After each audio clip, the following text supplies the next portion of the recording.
Hades 360 is a wooden roller coaster manufactured by Gravity Group and is located at Mount Olympus in Wisconsin Dells. This city is known for their water parks, including year-round indoor water parks, but Mount Olympus also features several roller coasters, and Hades 360 is their tallest and is clearly the star of the show. There are actually 4 wooden coasters in the park, and 3 of those are set up along the hillside and utilize the terrain well. If you like wooden coasters and quirky, unique coasters, and ones that use terrain to their advantage, then Mount Olympus is definitely the place for you. I was so impressed with these rides, in addition to the water parks and everything else that this park has to offer, that it made it a major summer highlight and a top 10 worthy park that I have ever been to. Hades 360 has a height of 136 feet, a drop of 140 feet, with speeds of around 60 miles an hour, plus there is a total elevation difference of 160 feet, which is the difference from its highest point to the lowest point on the ride, as this is a terrain coaster. It originally opened in 2005 simply called Hades, but in 2013 it reopened as Hades 360 after they had replaced an airtime hill with a 360-degree roll. This happened around the same time that Outlaw Run was opening in Silver Dollar City, which is another wooden coaster featuring inversions. Prior to these 2 coasters, there were no wooden coasters in the world that had inversions. It had been done before, but all of those have proven to be failures.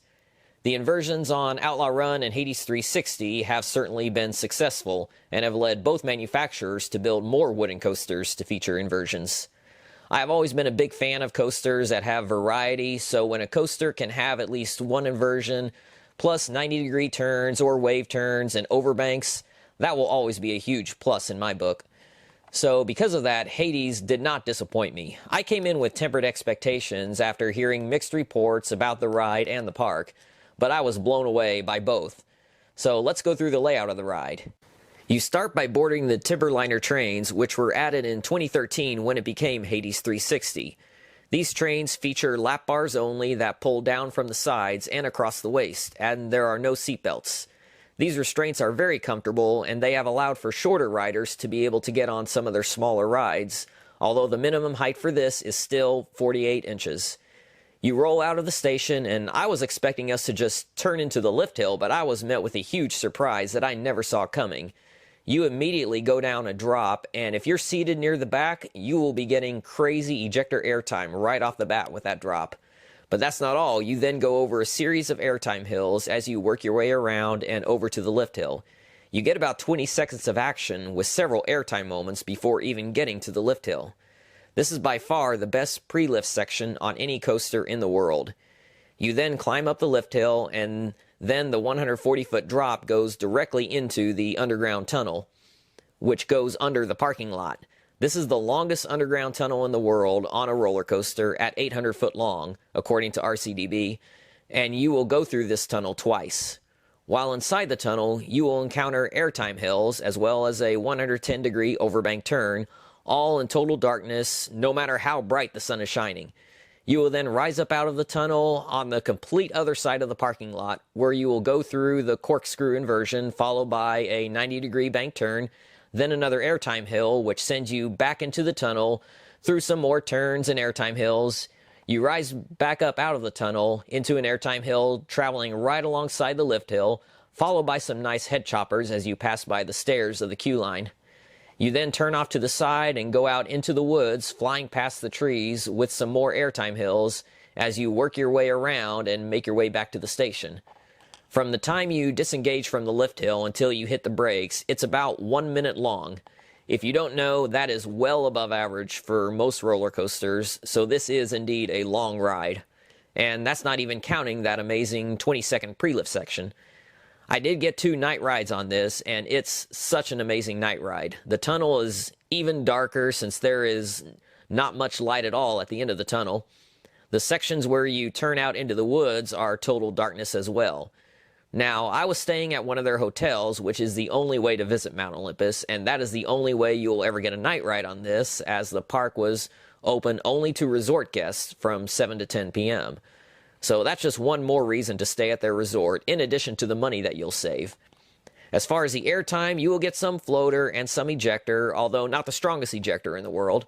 but it is the unique aspects and quirks of this ride that make it one of the best wooden coasters in the country. I should mention that on my second ride in the back row, I couldn't manage to fit my small sunscreen bottle back into my zipper pocket, even though it had fit in there earlier. It was time to board, so I just put it in my non-zipper pocket, and sure enough, on that drop out of the station, with the crazy ejector air time in the back, that sunscreen bottle was gone. And that's the only time I have ever lost anything on any roller coaster, so that's a credit to the strength of that airtime moment. For my first ride that I got on this, I joined a dad and his two daughters, and they were wanting to go for the front. So I actually got to ride front row for my first ride, and that ride was so amazing. It is one of my all-time favorite first rides on any roller coaster. The dad was sitting behind me, and as we pulled back into the station, he said that this is probably his new number one. And he had gone to Cedar Point a couple years back, so he rode everything there except Steel Vengeance. Yet Hades 360 was ahead of everything else there for him after that first ride. And I could understand him saying that. I was thinking that this is probably top 10 overall and my number one wooden coaster, even ahead of El Toro and Outlaw Run. But that feeling wouldn't last. I have given this coaster plenty of praise, but I have to be fair and balanced. There are a couple negatives that have to be addressed, but the second one didn't actually bother me at all. The one that did bother me was the roughness. This is definitely a rough ride. Now, I'm someone who typically enjoys some type of roughness on coasters. For example, I'm a huge fan of Prowler, one of my favorite wooden coasters, and my favorite GCI. But make no mistake, it's a bit of a rough ride. However, I think the roughness actually adds to it. I don't think it would be as good if it rode smooth, but there are types of roughness that I don't like, such as the roughness of the Boss at Six Flags St. Louis, or if you get a bad ride on Great American Scream Machine at Six Flags Over Georgia. Even El Toro had a couple small sections that had that kind of roughness that I don't like, although the rest of El Toro rode very smooth. The roughness of Hades 360 isn't that kind of roughness. It's the kind that I'm mostly okay with. It's just that it went a little too far with it. If it could ride a little smoother, then this could be the perfect wooden coaster for me, and it could be an overall top 10 coaster. But with the roughness, that knocks it down a bit, and it makes it a very difficult coaster to marathon, which ties into why the second negative didn't bother me at all. The second issue is that the operations will be slow. Since it's too rough to marathon, I was actually okay with having to wait another 20 minutes or so for my next ride. I did get 12 rides while I was there, and most of the time it was about a 15 to 25 minute wait. Now, I was there on a Tuesday and a Wednesday morning, so I can see the line being much worse on weekends during the summer. So I highly recommend coming on a weekday. The reason the operations are slow are because they run only one train, but it's not only that. For some reason, they are not allowed to dispatch a train unless every single seat is filled. I don't know if it's always like this, but it might be. And it's only on Hades, not on any of the other coasters there. But on Hades, no empty seats are allowed. This can cause delays as the ride ops try to fill an empty seat. They might ask for someone to stay on the train for the next ride, or they might look for someone who would be taking the following ride to get on this ride also and then stay on for the next ride. In fact, I had gotten the last ride of the night, but before the train had returned, there were only 22 of us in the station, leaving one row empty. When the train returned, the ride-op asked the people in the row if they wanted to stay on, and I will never forget the look on that little girl's face. Her jaw hit the floor, and she was so excited to get to ride again. Her dad gave up his spot to his son, who was riding behind him.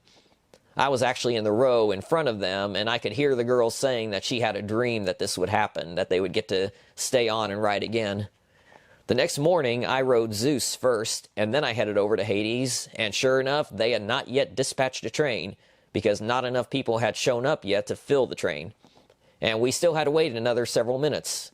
It's strange that they would have such a strict rule like this on Hades, especially when you notice that this park is a true throwback. At most parks in the country, there are several silly rules that don't actually do anything, but we have all grown accustomed to them, and we don't even really think about them. But those rules are not about any safety issue, and they have no real meaning, but without them, there is that 1 in a million person who would end up doing something stupid eventually. It's nice that Mount Olympus isn't like that yet, that they haven't bowed down to the stupidity. It's caused some people to criticize the park, but for me, I see it as a good thing. It provides them with that old school charm. But even without some of those nonsensical rules, they have this strict rule about filling every seat on Hades 360, which makes me think that there must be something legitimate to it. But I didn't allow myself to be bothered by it in the slightest, and like I said, the slow operations didn't bother me at all either. So with all that said, my final score for this coaster will be a 9.5 out of 10. I have to deduct half a point for the roughness. Like I said, if it were a little less rough, this would be perfection. I have this currently ranked at number 26 out of 394 coasters I've ridden. But be sure to leave a comment below and let me know what you all think of Hades 360. Have you ridden it? And if not, are you planning to make the trip out there to ride it? If so, I recommend taking full advantage of all that this incredible park has to offer. Thank you all for watching, and I will see you next time.